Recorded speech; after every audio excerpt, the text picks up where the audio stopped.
e vamos falar um pouquinho sobre esse balanço da Vale, que em um primeiro momento talvez preocupe os investidores, grande parte olha e vê uma queda no lucro, pode surgir algum tipo de preocupação, então venho aqui trazer alguns pontos interessantes. Maravilha, assim, sua participação aqui hoje é super relevante para a gente.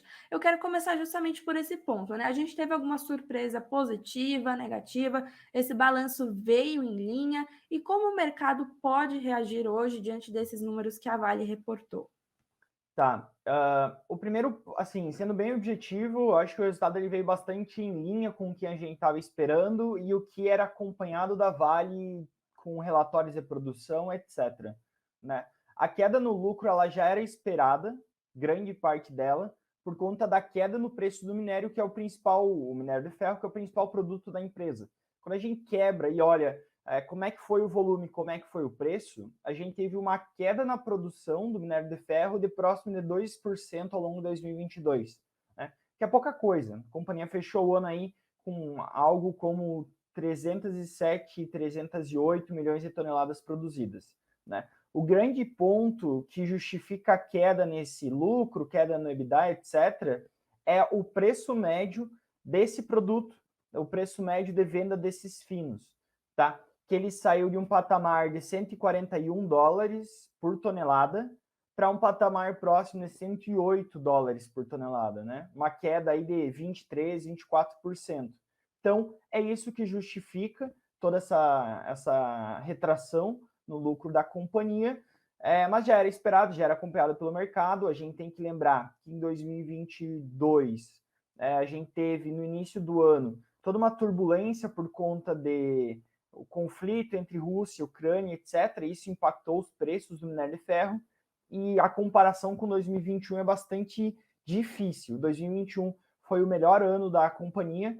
A companhia reportou o maior lucro de uma empresa aberta brasileira na história, tá? 2022 foi um pouquinho abaixo de 2021, mas ainda assim foi um resultado muito forte. Para o pessoal ter uma ideia, esse resultado Vale hoje foi o terceiro maior lucro histórico de uma empresa brasileira. Ficou atrás da Vale, do ano passado, e também da Petrobras no ano passado.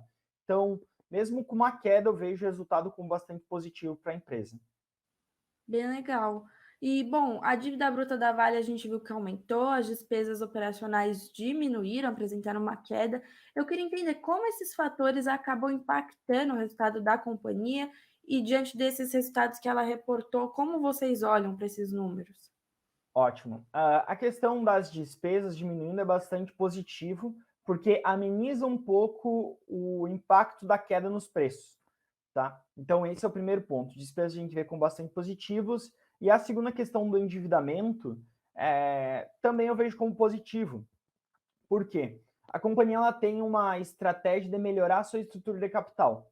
E aí o endividamento que ela busca ter, o endividamento líquido dela, seria algo entre 10 bilhões de dólares e 20 bilhões de dólares. Tá? Esse seria a estrutura de capital ideal para a Vale, tendo em vista que ela consegue captar dívida muito barata. Então, ela consegue um dinheiro bastante barato e, com isso, ela consegue distribuir cada vez mais dividendos ou recomprar cada vez mais ações que ela tem feito. Quando a gente pega a dívida expandida da Vale, a gente vê que ela está em algo como 14,1 bilhões de dólares, né? Que é bem o meio da faixa indicativa que eles buscam. Então, eu vejo como bastante positivo, tá? Isso pode ter alguma certa pressão vinda de despesa financeira com juros, mas ainda assim eu acho que é a melhor estratégia, é a melhor estrutura de capital, olhando como um todo, tá? Olhando o acionista, quanto que o acionista deve receber da companhia via dividendos, que a companhia não vai precisar reinvestir, porque ela pega a dívida e aí consegue distribuir esse dinheiro via dividendos, como ela tem feito. Ótimo. E agora, quando a gente fala de minério de ferro, a gente sempre acaba pensando em China, né? E a China teve aí um período conturbado, foram 3 anos de bloqueios, de restrições por conta da Covid-19. A China está retomando agora a sua economia, abrindo as fronteiras, relaxando um pouco essas restrições. Como essa retomada econômica da China pode impactar os resultados da Vale, eles poderão ser potencializados agora para os próximos períodos? Sim, não é o nosso cenário base, tá? mas com uma reabertura da economia chinesa, a gente pode ter um aumento da demanda por aço que puxa a demanda por minério de ferro, né? Isso pode vir desde infraestrutura, necessidade de construção de casas, etc., até automóveis, linha branca, entre outros. Então, sim, a reabertura da China e uma aceleração da economia chinesa pode sim impactar positivamente a Vale, os próximos resultados desse próximo ano, tendo em vista que isso puxaria o preço do minério de ferro. Mas, ao meu ver, não é o cenário base. Eu acho que o preço que o minério de ferro está hoje está em um patamar acima até do que a gente tem como sustentável e longo prazo, e um patamar bastante positivo para a empresa. Tá? E mais ou menos seria esse o nosso cenário base hoje. Não vejo o preço subindo como aconteceu ao longo de 2021, né? Que, como eu já mencionei, o preço aí por tonelada chegou a $141, tá? Eu acho que um patamar mais estável seria algo entre $90 por tonelada a $100 por tonelada, $105 por tonelada, como a gente está vendo hoje, tá? Mas seria assim positivo, acho que é um upside para o case. Eu queria trazer um pouco também da questão macroeconômica, né, do que a gente vê aí no mundo, os países subindo juros, né, as maiores economias do mundo, esses temores de recessão, isso acaba impactando também na Vale e de que sim, se sim, né, como? Tá, sim, impacta porque quanto maior a taxa de juros ao redor do mundo, menor é o investimento em infraestrutura, desenvolvimento, etc.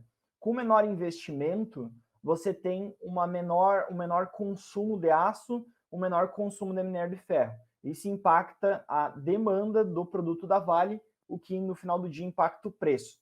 Então, quando as economias vão bem, há muito investimento, há muito desenvolvimento, e isso puxa muito o preço, que foi o que a gente viu, por exemplo, de 2002 a 2008, 2010, né? Que o preço do minério de ferro explodiu porque o mundo inteiro estava caminhando muito bem, principalmente China, né? E isso beneficiou muito a Vale. A recessão global, acho que sim, poderia impactar de alguma forma a Vale, mas eu gosto de lembrar que o business da Vale, o case da Vale, ele é muito ligado à China. Então, ele tem uma dependência muito mais forte de China do que propriamente dos Estados Unidos. A gente vive num mundo globalizado, tudo se conversa, mas a grande chave desse case está na China. Legal. E como a casa olha para a tese de investimentos da Vale, né? Vocês veem com um olhar positivo, algo que surpreendeu, que a companhia acabou reportando agora? Sim. A tese da Vale, quando a gente olha o longo prazo da empresa, nos parece muito positivo.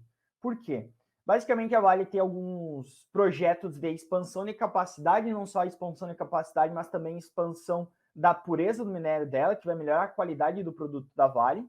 Tá? Isso é muito positivo. A gente tem um mundo que está caminhando cada vez mais para um conceito de se tornar carbono neutro, e isso puxa muito minério de alta qualidade por vários fatores, mas isso é positivo para a Vale no longo prazo, tá? A grande questão da tese da Vale no curto prazo tem a ver com o preço, como qualquer empresa de commodity. Então, no longo prazo, sim, a gente tem uma visão positiva, mas tudo depende do preço que você está pagando pela empresa e qual é a expectativa embutida nesse preço que você está comprando, tá? Então, é mais ou menos esse o nosso alinhamento. Legal. Eu queria também falar um pouco sobre os dividendos, vou até colocar aqui na tela. Vale anunciou, né, seus dividendos, teve dividend yield aí no quarto trimestre cerca de 2,4%, o analisado cerca de 8,5%, 9,5%. Como vocês veem aí esses dividendos anunciados? Vieram em linha com o esperado? Surpreenderam? Sim. A Vale ela está com uma política de remuneração no seu acionista, tá? E essa remuneração ela vem de duas grandes formas, né? Dividendos, que é a direta, que você vai lá e recebe na sua conta, e também a recompra. Então, os dividendos já eram esperados por parte da companhia, pelo menos a gente já esperava um anúncio, tá? Estão bem em linha com o que a gente já tinha ao longo de todo o ano, e não só desse ano, mas como dos anos anteriores também.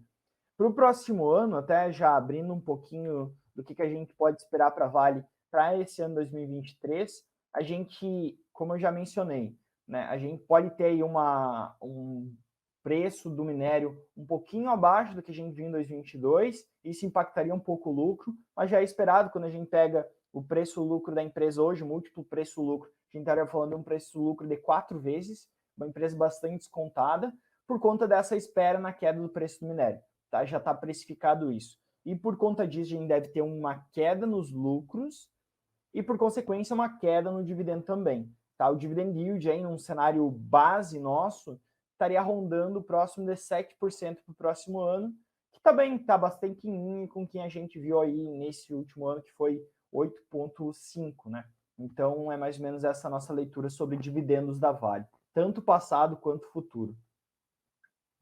E para 2023, né? Você já está falando, parece que vai ser um ano um pouco mais desafiador e tal, mas fatores como os dividendos, essa tese de investimentos, fazem com que a companhia seja isso seja o suficiente para investir na companhia? Vocês veem com bons olhos o case da Vale?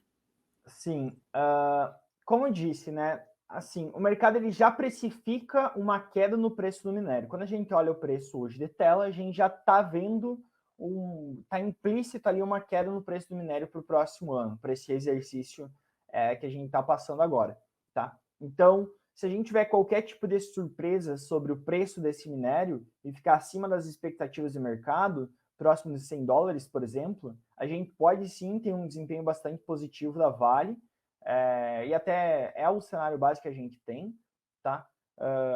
Por conta desse desconto aí, dessa expectativa já negativa que está embutida no preço da empresa. É mais ou menos essa leitura que eu tenho, Beatriz.